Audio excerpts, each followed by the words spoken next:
Very good. All good answers, of course. Great. That's fine. I think we could start off with just some more specific questions to allow you to elaborate on some of your ideas about this. And one I would like to ask the panel to just take a couple of minutes on is that one of the things you hear all the time, and I don't actually agree with it completely because a snapshot now and what we think is necessarily not going to be what it is 25 years now because we're talking about human beings. But you hear the term demographics are destiny quite often, and it's bandied about Texas quite often. But one thing about demographics do show that our state is changing. The makeup of our state is changing. The people coming in, we're not talking about just race and ethnicity. People from other states coming in, people from all over the world coming to live in Texas, and we are actually building a milieu that is changing constantly, and we're transforming our state.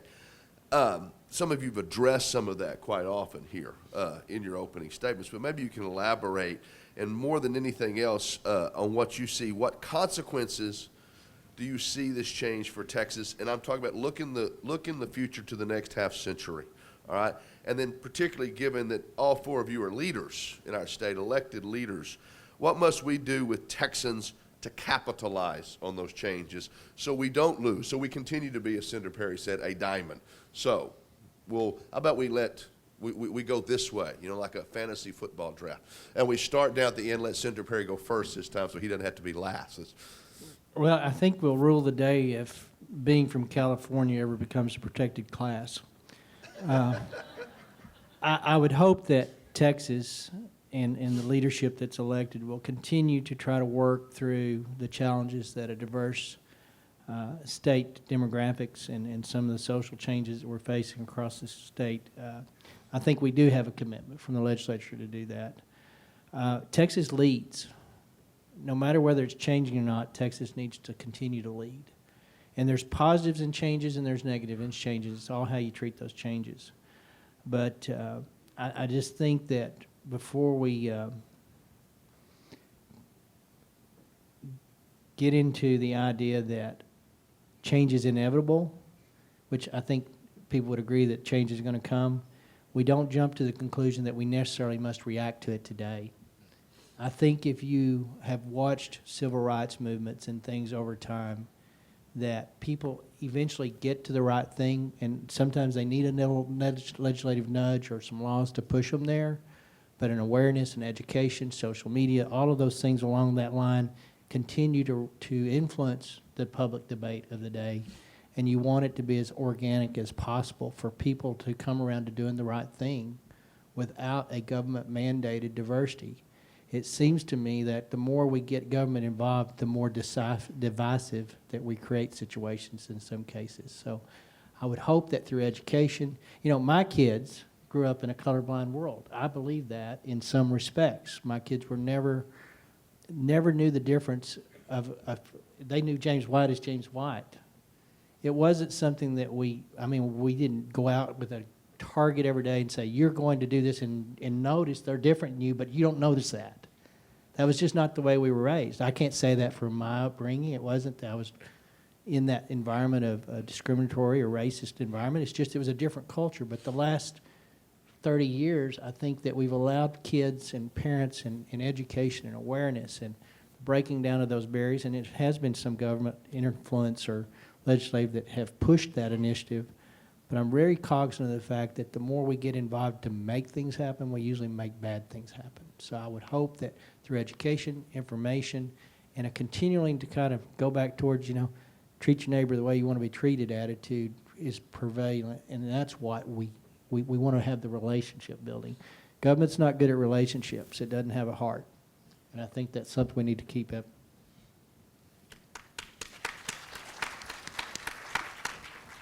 Okay, thank you. Before I was elected to the legislature, as I said in my opening remarks, I was a football coach. And at the end of the day, it's about fundamentals: blocking, tackling, holding on to the football. And I think that's the same thing in this issue here.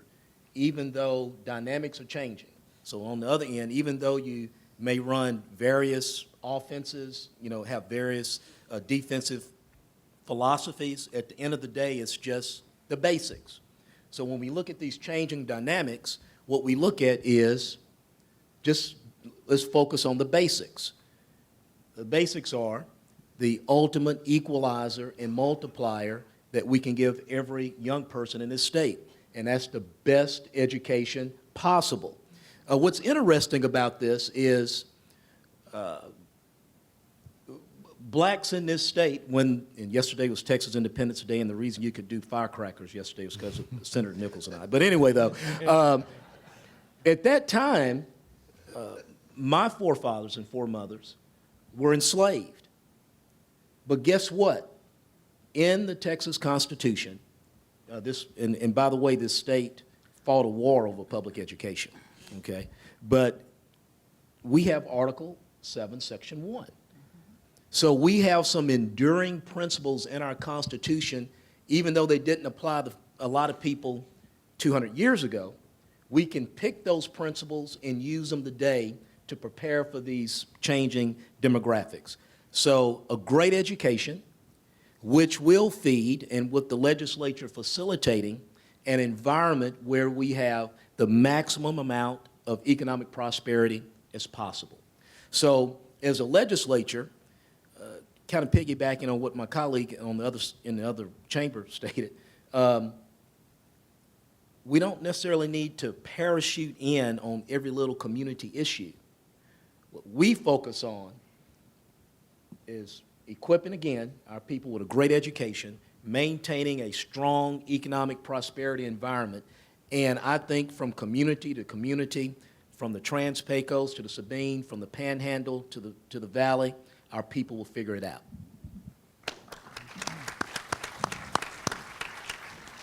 50 years from now, unlike Charles Perry, I probably won't be elected 50 years from now. Those Senate guys stick around for a while. Yeah, they do. I'll tell you this, my crystal ball tells me that 50 years from now, Texas is not going to be very white. 2005, Texas became a majority minority state.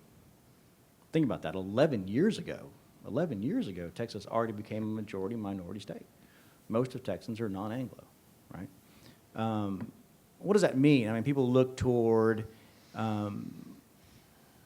my wife's school. She's an associate principal at McNeil High School. Where I live, worldwide headquarters at Dell. We've got Samsung, Freescale, National Instruments, you name it, high tech, Google, Apple, all right there within just a few miles of my home. When we talk about racial diversity where I live, what you have is they're coming from all over the world. All over the world. I think there were 37 nationalities at my wife's high school. They're coming from all over the world. Now, that is a racial diversity. It is not, however, a socioeconomic diversity, because these are very wealthy men and women coming from all over the world who take these very well-paying jobs. So when I say diversity, of skin color, yes.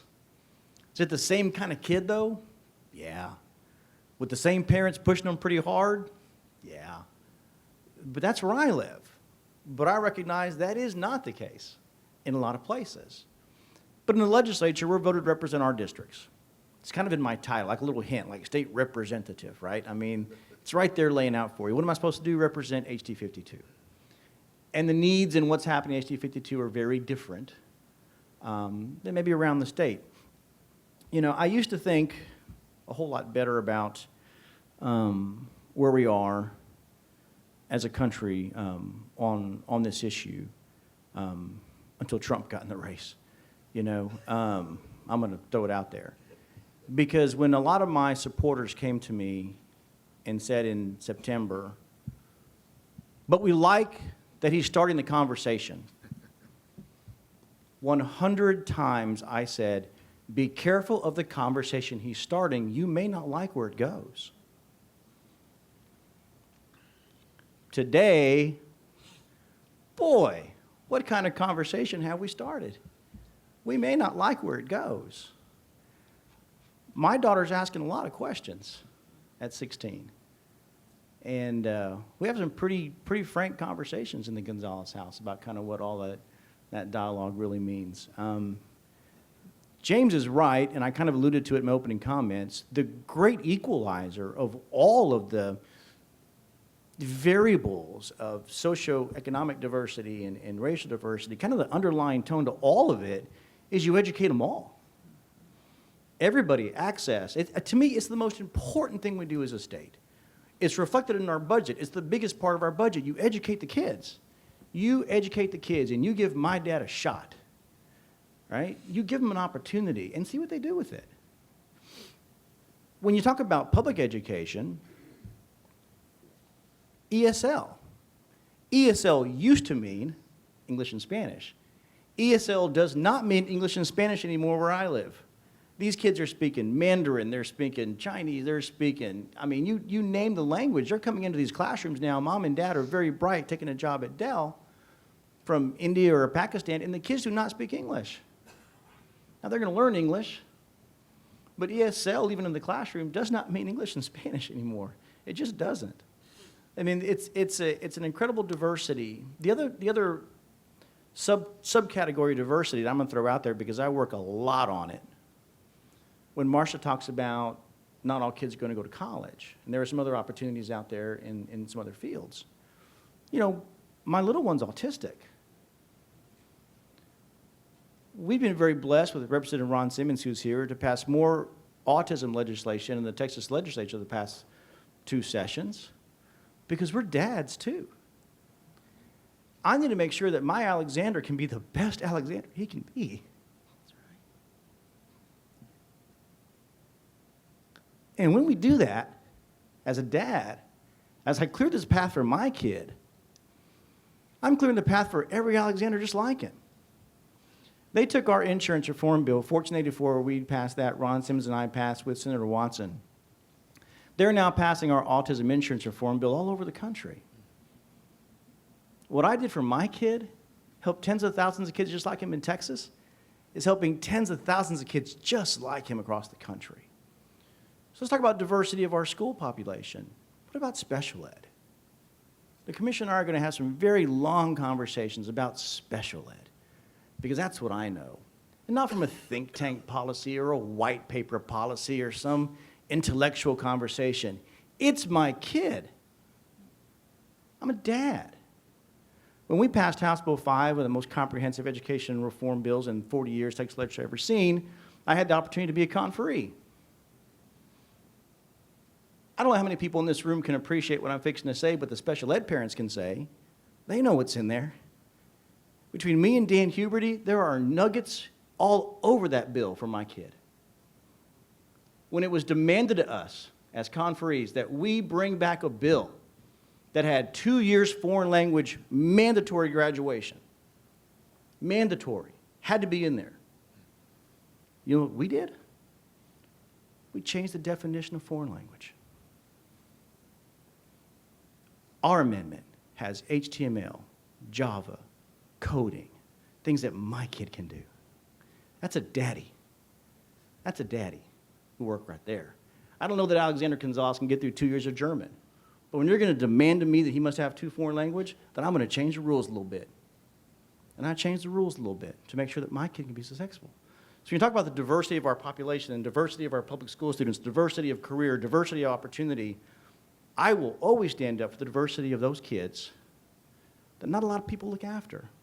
I have a lot of colleagues working on STEM. I have a lot of colleagues working on, you know, incredible AP and dual credit, dual enrollment, a lot of people working on that kind of stuff. And I'm grateful for them. But for me, I will work on the other kids. Because the window for my son to have a job and live on his own and to have his own apartment versus living with Marie and I for the next 40 years, the window is small. And we need to be able to get together and make certain that my kid has his shot too. The diversity of public education is going to be first and foremost, continue to be my project as long as I'm serving.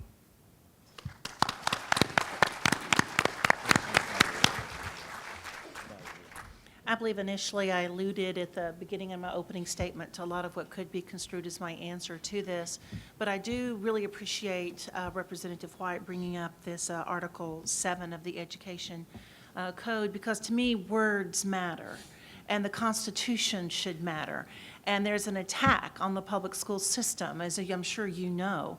And one of the things that this says, it says a general diffusion of knowledge being essential to the preservation of the liberties and rights of the people. It shall be the duty of the legislature. It says of the state to establish and make suitable provision for the support and maintenance of an efficient system of public free schools.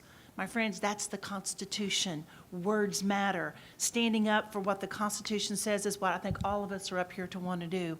And something that's essential for this, about learning about the importance of this in my district. My district has a huge number of retirees. Matter of fact, we were listed by several different magazines of Georgetown, Texas being one of the best places in the nation to retire. There are over 7,000, I think 500 homes. They're building another about 2,500 in the next 5 to 7 years. Georgetown, Texas is listed as the second fastest growing community of 50,000 population or above in the nation. And I want you to know one of the strongest supporters for public education is my retiree community. They are the reason we're able to pass our school bonds, because these folks are educated. They realize that we're not throwing money at education. We're investing in the future of our state by investing in every child, regardless of their color, their gender, the income of their families. So that is something I think is real important to do, to realize still that is an investment in the future of our state by investing in public education. The folks in Sun City are able to articulate their positions very well. And they do that with great clarity. So that is something that's been a real blessing to me, is to work with the seniors. When you think about diversity, sometimes there are stereotypical things. You think, well, the seniors are going to fight that. Not in Sun City. They don't do that. They're the biggest backers.